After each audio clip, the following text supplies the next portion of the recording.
सोम संत हो गया। प्रेम जब अपनी परिसीमा लांघता है, प्रेम जब अपनी सीमा लांघता है तो वह सीधे अथाह हो जाता है। संसार देखो, अगर एक माचिस हो तो हमको दो, बताएं ना। माचिस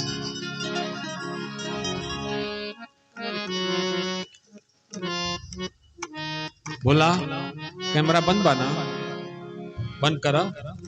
राजू बाबा जना आएगा तो उसी प्रेम को दिशा दिया जाता है। समझ में आता है।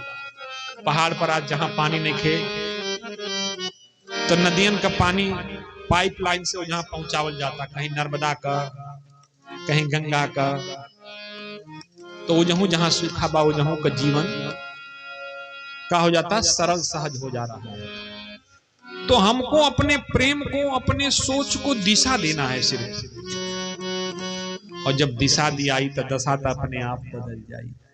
कोनो संशय बाकी हो के तो बताओ, अगर किसी को कोई संशय है तो बताओ।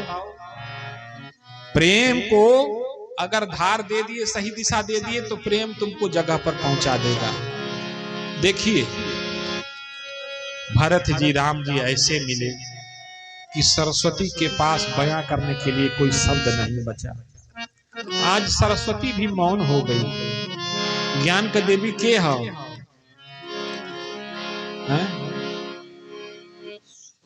असुर का देवी के है? सरस्वती है। पर राम और भरत मिले तो कंठ अवरुद्ध हो गए। अब मुहवा में से बतिए ना आवाज, न राम जी कुछ बोल पाए और न भरत जी कुछ कह पाए। ये प्रेम की पराकाष्ठा है। मौन में कोई शब्द नहीं होता है, पर सारे शब्दों की उत्पत्ति मौन से ही उत्पन्न होती है। क्या समझे?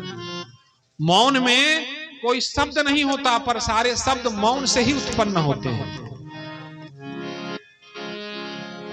इसलिए राम जी और भरत जी मिले, सरस्वती निःशब्द हो गई। बाबा ने लिखा है कि भरत राम की मिलनी लखी,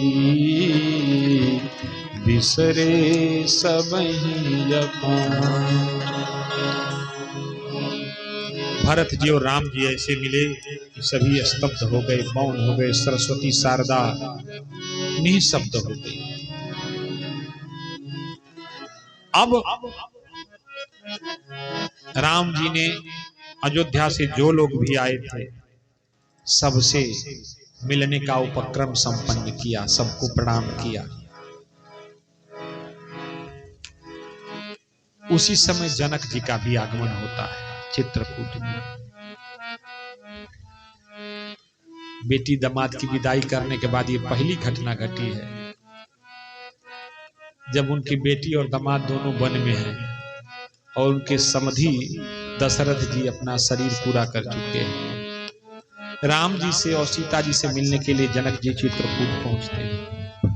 भरत जी उनको पकड़ लेते हैं, कहते हैं बाबूजी, भैया के और भाभी माँ के वन आने का मैं दोषी नहीं हूं। बाबूजी आप भैया को भाभी माँ को कहिए ना, आप बड़े हैं, आपकी बात लोग मानेंगे।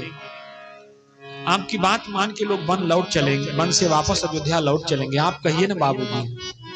जनक जी कहे बेटा यही तो मजबूरी है, मैं कैसे कह सकता हूं।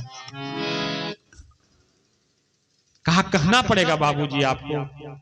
भैया राम और भाभी माँ सीता को कहना पड़ेगा कि आप लौट के वापस चलो। क्या भरत का कोई अपराध है? अगर अपराध है तो मैं सारे दंड भोगने को तैयार हूं बाबूजी, पर हमारे भैया और भाभी माँ को मैं वन में नहीं रहने दूंगा। रात बीती, अगले दिन सभा लगी। भरत जी भी बैठे, सदगुरुदेव भगवान भी बैठे, अयोध्या के आए विद्वत जन भी बैठे, राम जी के जो सहचर मित्र थे वन में वो सभी बैठे। भरत जी के आने का प्रयोजन पूछा गया। कहो भरत, आप कैसे आए, क्यों आए?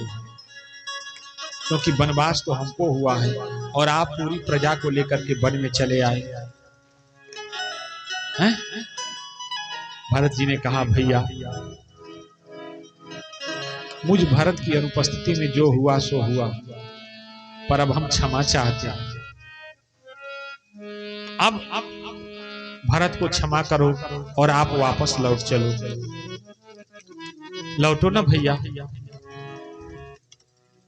राम जी ने कहा रे भरत पगले, तुमको पता नहीं है पिताजी ने आदेशित किया है राम को 14 बरस का वनवास, और आप हो कि कह रहे हो वापस चलो।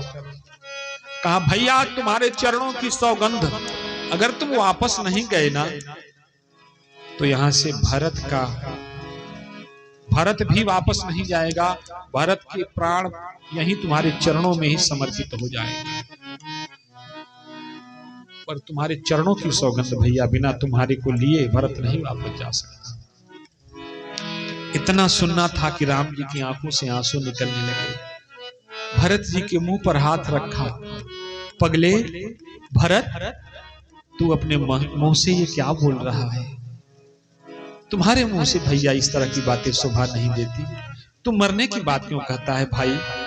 तू कहना भरत, तुम्हारे एक इशारे पर मैं वन क्या, पिता का प्रण क्या, अपने प्राण को भी हंसते हंसते न्यौछावर करने को तैयार हूं भरत।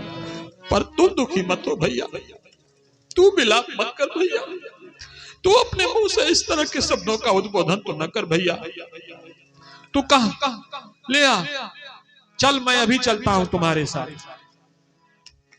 कुल पर कलंक लगेगा, सह लेंगे। पिताजी के वचन टूटेंगे, उसको भी सह लेंगे।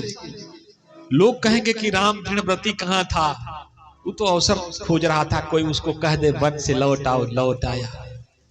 कुल की मर्यादा मिट जाएगी, मिट जाए।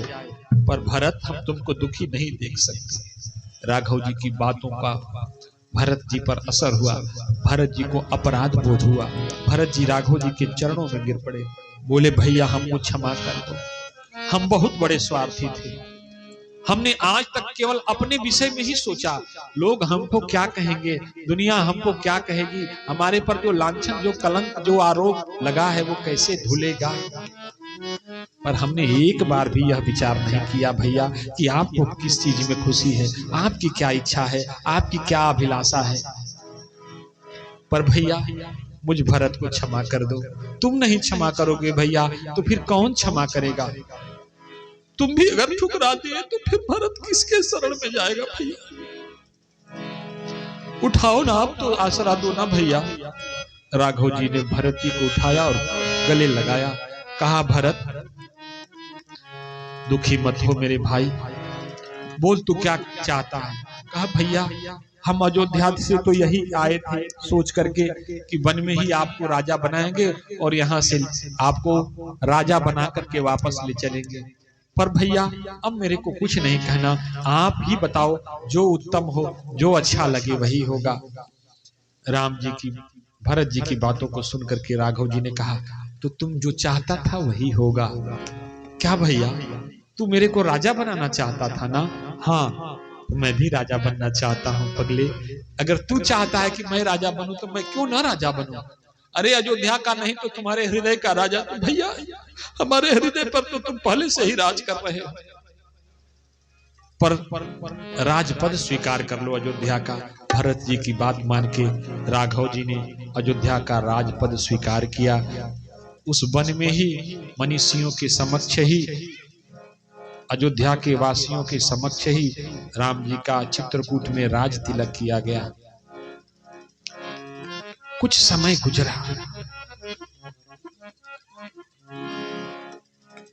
राम जी ने कहा भरत हमको राजा बनाया है भैया और हमारे अधिकार अपने लेके बैठे हो।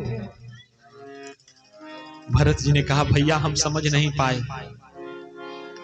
अच्छा ये बताओ, हम राजा हैं, यहाँ वन में बैठे हैं, हमसे पूछ नहीं रहे हो भैया अब आगे क्या करना है, और तुम हमारे साथ यहाँ चित्रकूट में बैठे हो। कहा बताओ ना भैया क्या करना है। कहा हमारा राज्य कौन देखेगा, तुम यहाँ रहोगे तो।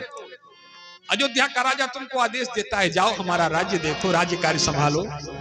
कहा भैया जैसी आज्ञा, पर भैया कुछ कहूं तो मना तो नहीं करोगे, कुछ मांगो तो दोगे ना।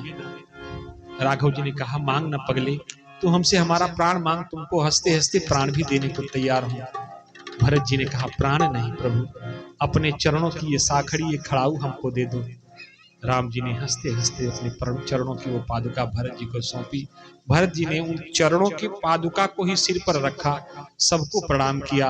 राघव जी सीता मैया सबसे अनुमति लेके वापस अयोध्या के लिए चले। बोले चित्रकूट धाम की जय, राजा रामचंद्र सरकार की जय।